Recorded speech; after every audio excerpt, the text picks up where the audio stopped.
Assalamualaikum warahmatullahi wabarakatuh. Perkenalkan, nama saya Kaputra Herunisha dengan NIM B08255508. Saya ingin menjelaskan materi yang telah saya resum untuk memenuhi mata kuliah Botani Farmasi. Yang pertama yaitu materi anatomi tumbuhan. Anatomi tumbuhan adalah ilmu yang mempelajari tentang bentuk, struktur, dan ukuran tumbuhan. Sebagai bagian dari botani, anatomi tumbuhan berfokus pada struktur dan bagian tubuh atau sistem yang membentuk tumbuhan. Adapun macam-macam jaringan yaitu yang pertama jaringan meristem atau jaringan muda. Sel-selnya aktif membelah, terdapat di ujung akar, ujung batang, meristem apikal dan kambium yang berfungsi untuk pertumbuhan sekunder dan primer. Yang kedua yaitu jaringan permanen atau jaringan dewasa. Tidak aktif membelah, berfungsi khusus, terdiri atas jaringan pelindung, epidermis, menjaga permukaan organ, jaringan dasar parenkim, kolenkim, dan sklerenkim. Dan yang ketiga yaitu jaringan pengangkut. Xilem mengangkut air mineral dari akar ke daun. Floem mengangkut hasil fotosintesis dari daun ke seluruh tubuh.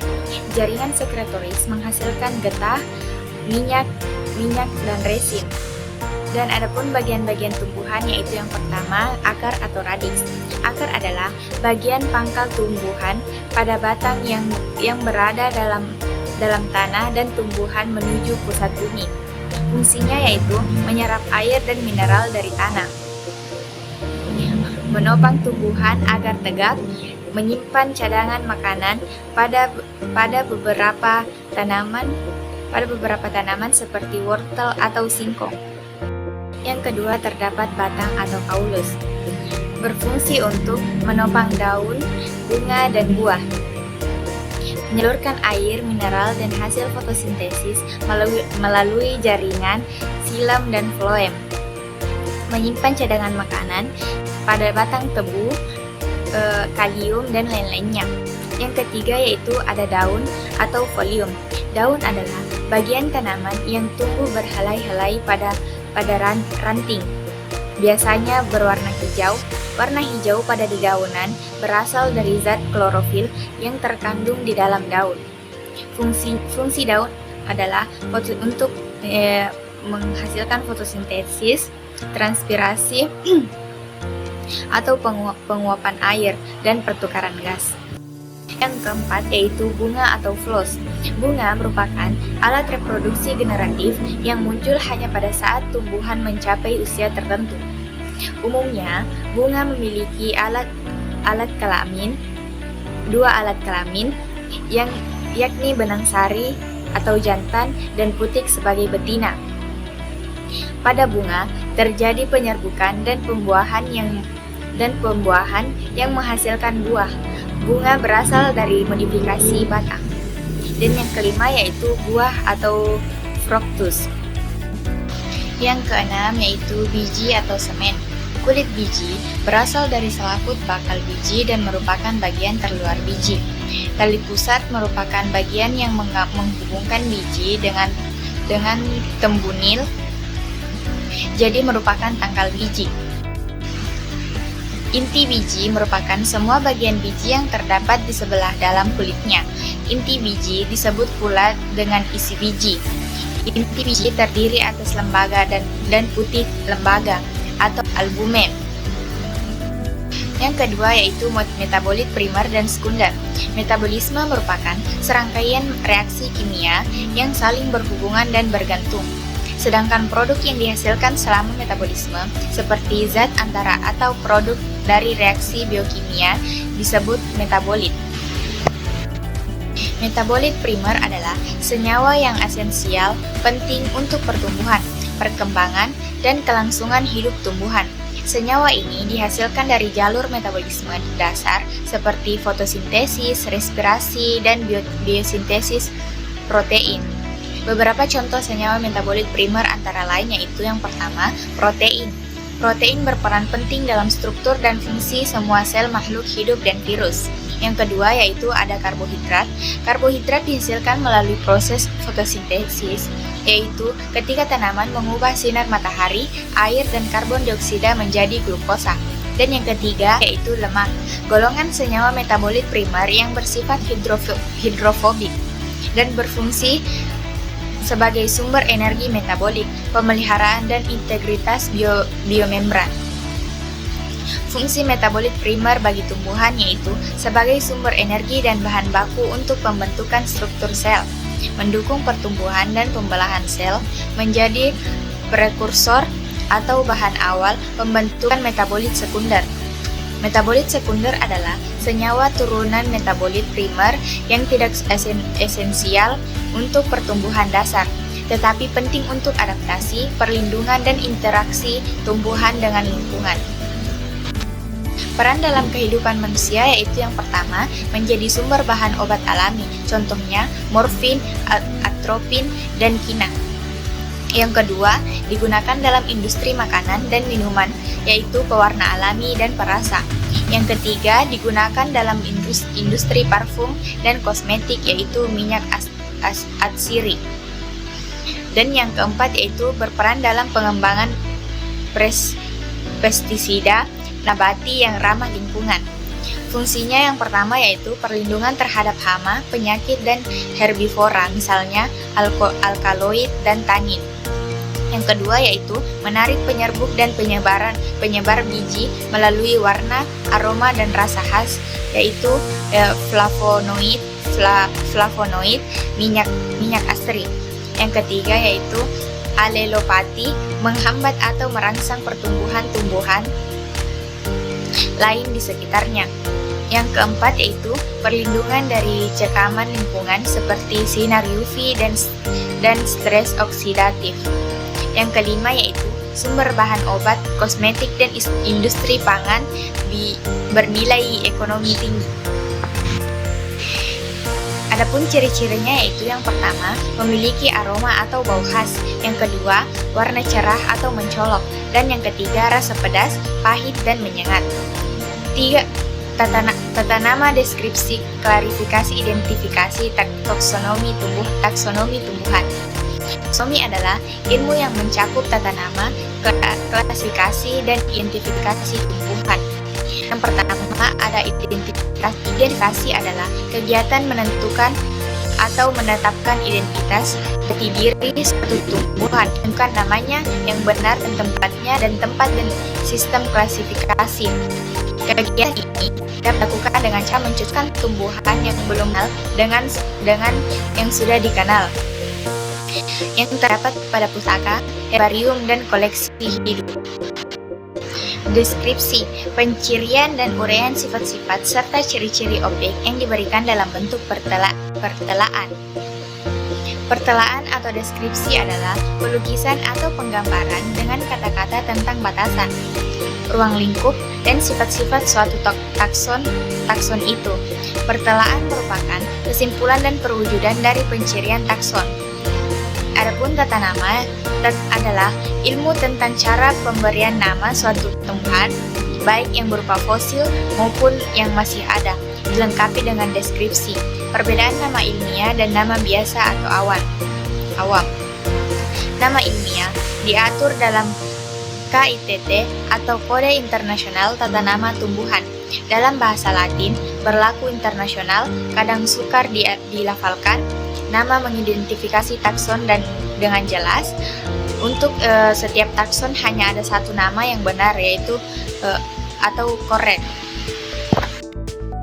Nama awam tidak beraturan dalam bahasa lokal, berlaku lokal, mudah dilafalkan, nama tidak jelas atau untuk kategori takson yang mana satu takson dapat mempunyai lebih dari satu nama. Aturan penulisan pada teks dengan huruf tegak atau huruf Latin, nama ilmiah ditulis miring atau italik dan sebaliknya. Bila nama petunjuk jenis pada tumbuhan lebih dari 2 kata tersebut harus dirangkai dengan tanda penghubung. Pada tulisan tangan, nama ilmiah diberi garis bawah yang terpisah untuk nama garus dan nama spesies. Adapun klasifikasinya merupakan pengelompokan makhluk hidup berdasarkan kesamaan ciri-ciri morfologi, fisiologi, dan genetika mereka. yang bertujuan untuk mempermudah identifikasi, perbandingan, dan pemahaman keragaman hayati. Adapun macam-macam klasifikasinya, yang pertama, klasifikasi sistem buatan, alami dan flogenik. Sistem buatan, ciri praktis sebagai habitat atau kegunaan. Sistem alami, kesamaan sifat morfologi secara alami. Sistem flogenik atau hubungan kekerabatan evolusioner antar organisme. Yang kedua yaitu klasifikasi Carolus Linnaeus. Cara pemberian nama pada makhluk hidup dengan dua kata. Yang kata pertama yaitu genus, kata kedua yaitu spesies, dan adapun langkah-langkahnya mengamati ciri struktur tubuh luar atau dalam makhluk hidup dengan ciri sama dikelompokkan, memberi istilah tertentu untuk setiap tingkatan berdasarkan banyak sedikitnya persamaan ciri. Dan yang ketiga, sistem klasifikasi tiga kingdom. Tiga kingdom, fungsi, plantae, animalia. Berdasarkan hasil penelitian bahwa fungsi tidak dapat dikelompokkan ke dalam tumbuhan. Fungsi tidak memiliki klorofil, tubuh disusun oleh hifa, berkembang biak dengan spora, sel reproduksi yang mengembang biak dengan menjadi individu baru. Dan yang keempat, sistem klasifikasi 4 kingdom. 4 kingdom, prokariota, fungsi, plantea, dan animalia. Berdasarkan hasil penelitian bahwa struktur sel dalam makhluk hidup, yang pertama, tidak memiliki membran inti atau prokariotik. Yang kedua, memiliki membran inti atau eukariotik. Dan yang kelima yaitu sistem klasifikasi 5 kingdom oleh R.H. Whittaker. Yang pertama, monera organisme prokariotik, bakteri dan ganggang biru. Yang kedua, protista, organisme bersel satu, protoza dan alga. Yang ketiga, fungsi organisme eukariotik, jamur dan kamir. Yang keempat, plante, organisme atau eukariotik bersel banyak, dapat berfotosintesis tumbuhan lumut, tumbuhan paku, dan tumbuhan biji. Yang kelima, animalia, organisme aerokatik, bersel banyak dan membentuk jaringan. Heterotroph, porifera, coelenterata, platyhelminthes, annelida, nematelmithes, arthropoda, meluska, echinodemata, dan chordota. Setelah penemuan struktur virus, 6 kingdom virus, monera, protista, fungi, plantea, dan animalia. Dan yang keenam, sistem klasifikasi 6 kingdom. Setelah penemuan struktur virus, 6 kingdom virus, monera, protista, fungi, plantea, dan animalia. Dan yang ketujuh, kunci determinasi sederhana. Kunci determinasi, alat bantu yang dapat digunakan untuk menentukan kedudukan sistematik suatu makhluk hidup. Berisi keterangan ciri-ciri morfologi yang mudah dilihat. Contohnya yaitu kunci dikotomis, memuat keterangan yang berpasangan dengan saling berlawanan. Identifikasi dan semua klasifikasi. Tugas utama taksonomi mengungkapkan atau menetapkan identitas atau jati diri suatu tumbuhan, menentukan namanya yang benar dan tempat yang tepat dalam sistem. Klasifikasi, ada dua kemungkinan untuk mengidentifikasi. Yang pertama, tumbuhan yang diidentifikasi belum dikenal oleh dunia ilmu pengetahuan, dan yang kedua, sudah dikenal oleh dunia ilmu pengetahuan. Yang pertama ada fotosintesis, adalah proses di mana tumbuhan mengubah energi cahaya menjadi energi kimia dengan memanfaatkan karbon dioksida dan air untuk menghasilkan makanan atau glukosa dan oksigen. Adapun manfaatnya yaitu yang pertama, menghasilkan oksigen bagi makhluk hidup, menyediakan glukosa sebagai sumber energi bagi tumbuhan, menjadi dasar rantai makanan di biosfer, dan mengurangi kadar karbon dioksida di atmosfer. Dan yang kedua, transpirasi. Ialah suatu proses kehilangan air dalam bentuk uap air dan dari permukaan daun ke udara secara menyerata.